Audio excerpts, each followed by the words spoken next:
trabajadora. Bueno, como el sitio de trabajo deja de ser la fuente de la construcción de derechos colectivos, pues obviamente, ¿dónde están los trabajadores? Los trabajadores están en su territorio luchando por su supervivencia. El trabajador está en los barrios, en las veredas, luchando por su supervivencia. Hay una cita de Corallo donde dice, es muy difícil clasificarlos, entonces, como es muy difícil clasificarlos, entonces, voy a leer textualmente, abro comillas, dice, se apela al método mosaico, justaponiendo diversos criterios, pues para definir a los trabajadores: nivel de ingreso, los pobres; tamaño de la producción, pequeños establecimientos; tecnología, actividades de mano de obra intensiva; productividad del trabajo, actividades con baja productividad; tipo de actividad, comercio, artesanía, servicios domésticos, vendedores ambulantes; capacidad de acumulación inexistente o irrelevante; tipo de relaciones de producción, relaciones de parentesco, maestro-aprendiz, pero en ningún caso relaciones capitalistas; tipo de valores predominantes, solidaridad; relación con el sistema legal, economía subterránea, economía informal. Entonces, concluye, el resultado termina siendo casi siempre una lista ad hoc que no corresponde a ninguna lógica específica. Entonces, se trata de un sector que no hemos caracterizado. Aquí hablamos del sector informal. ¿Qué es el sector informal?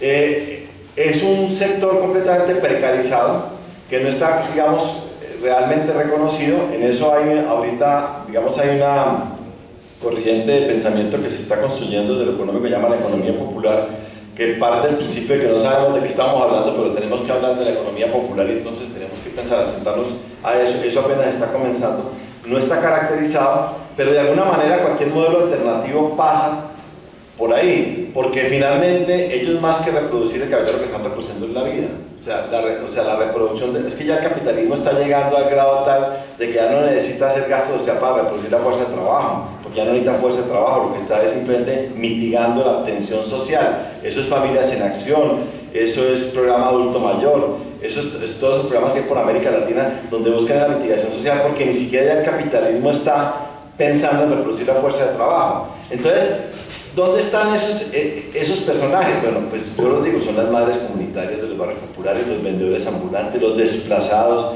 los que están luchando porque el padre le quitó la vivienda. Entonces, nosotros tenemos que, o sea, cualquier proyecto alternativo tiene que acercarse a esos sectores, mirar cuáles son sus reivindicaciones, organizarlos políticamente, y ahí se va construyendo el modelo alternativo. Yo creo que de alguna manera, pues yo me considero incapaz de reconocer esos actores sociales, pero están ahí. Lo que pasa es que están en la calle.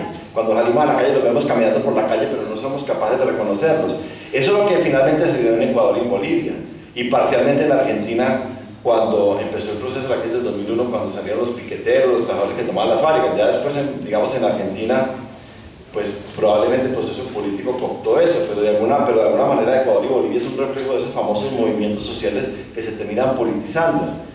Yo diría que aquí habría que traer a colación lo que dijo, pues lo que dice Machado, y que lo canta Juan Manuel Serrat, que al andarse ese camino y al volver la vista atrás se ve la senda que nunca se va a volver a pisar. O sea, hay que tratar de organizar los sectores populares, porque el modelo alternativo no es un modelo de élites, es un modelo que parte de lo popular, y que de alguna manera cualquier modelo alternativo pasa por una democracia directa y por un control social de lo económico.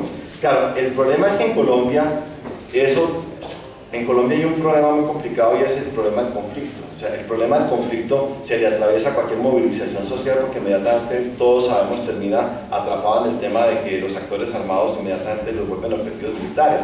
Pero sabiendo eso, que esa es la dificultad que tenemos en Colombia en relación pues, digamos, al proceso que está mucho más avanzado en Ecuador, está mucho más avanzado en Bolivia. De todas maneras, hoy eso pues nos lleva a la conclusión de que uno de los problemas más importantes es que el conflicto hay que resolverlo de manera, buscar una negociación para la resolución del conflicto, para poder pensar en lo social y no tener que, digamos, tener capturada la opinión pública en el tema del conflicto. Bueno, yo dicho esto, que pues a mí me parece que simplemente es más una pregunta que una propuesta, pero que yo creo que es clave, sobre todo para los partidos políticos que se reclaman de izquierda, que de alguna manera tienen que entrar a querer las comunidades y tratar de movilizarse con las comunidades para que las comunidades resuelvan sus problemas económicos y también se politicen en ese proceso. Yo creo que es muy importante en este momento el debate ideológico, que es como lo que se ha venido planteando aquí, porque de todas maneras, como decía antes, dijo fue Sergio, creo, o tú, Oscar, el modelo económico está derrotado, pero la ideología dominante no está derrotada, el neoliberalismo está vivito y coleando, o sea, está lleno de vigor, y porque incluso el no afrontar el debate ideológico lleva a preguntas como estas. Cuando uno mira la política social en Ecuador, en Bolivia, en Argentina, en Brasil, en el mismo Venezuela, uno se da cuenta que siguen con la misma política asistencialista neoliberal.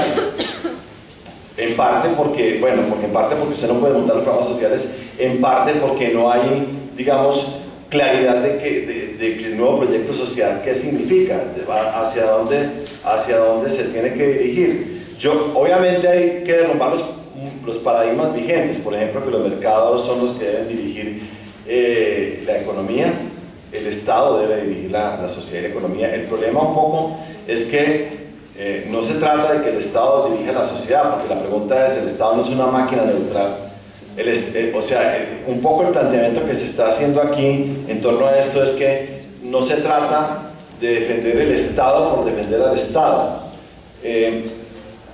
A mí me parece que uno de los, digamos, de las cáscaras que nosotros hemos pisado en el debate, y hablo en primera persona, o sea, no estoy diciendo que estoy haciendo una crítica, es que el neoliberalismo nos pone el debate Estado-mercado. Bueno, yo como neoliberal defiendo el mercado, entonces usted como es mi enemigo ideológico defienda al Estado.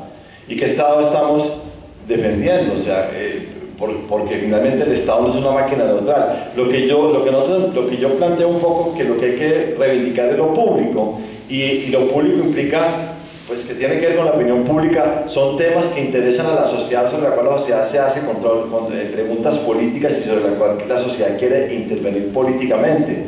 Más que la defensa del Estado por el Estado mismo, es el control social, por ejemplo, los fondos de pensiones. Es el control social de las empresas de servicios públicos, es el control social del Banco de la República. ¿Cómo así que estamos hablando o que son entes tecnocráticos fuera de control político o operadores de mercado que funcionan con ninguna responsabilidad política? Entonces es un nuevo Estado, pero que tiene que partir de un control social y que tiene que partir de lo popular. Yo creo que eso diferenciaría el modelo alternativo de la propuesta cepalina, que es una propuesta de élites y sin ningún control social. Bueno, también hay que rescatar el concepto de la defensa de los derechos del trabajo. O sea, aquí nos están hablando de pobres. Yo no estoy diciendo que no existan los pobres, pero el problema es que el discurso del trabajo está desaparecido y la principal fuente de la pobreza es el trabajo mismo. O sea, la pobreza no es la ausencia del trabajo, sino que es el trabajo mismo. Entonces, yo lo que creo es que hay que rescatar, hay que empezar por el debate ideológico, porque además hay que entender esos problemas, porque hay que también construir cuadros políticos, cuadros académicos que permitan construir un proyecto de sociedad y que no dependan de la voluntad de una persona, que no sea que se nos murió el líder y se nos desplomó la estantería, y que no sea que tenemos que reelegir al que está arriba, porque si no entonces se nos acaba, ¿quién nos tira la línea o quién nos ilumina? Aquí tenemos que ir en el debate para que eso no dependa de una persona, sino que es un nuevo proyecto de sociedad. Y por eso yo considero que es muy importante, por lo menos, reclamar participación, presupuestos participativos. Tenemos que meternos en el presupuesto nacional, en los presupuestos municipales, en los presupuestos departamentales, que es la forma de ir creando movimiento social. Tenemos que reclamar control social sobre todo lo que es la provisión de los bienes públicos. El hecho de que sea privado no pierde la naturaleza público, pero tenemos que empezar a movilizar el nuevo actor social para poderlo ver y para que se manifieste como clase social, no solamente de lo que es, sino clase social para que genere conciencia. El problema es que al no movilizarlo no genera conciencia y por lo tanto no podemos construir un nuevo proyecto alternativo. Bueno, gracias.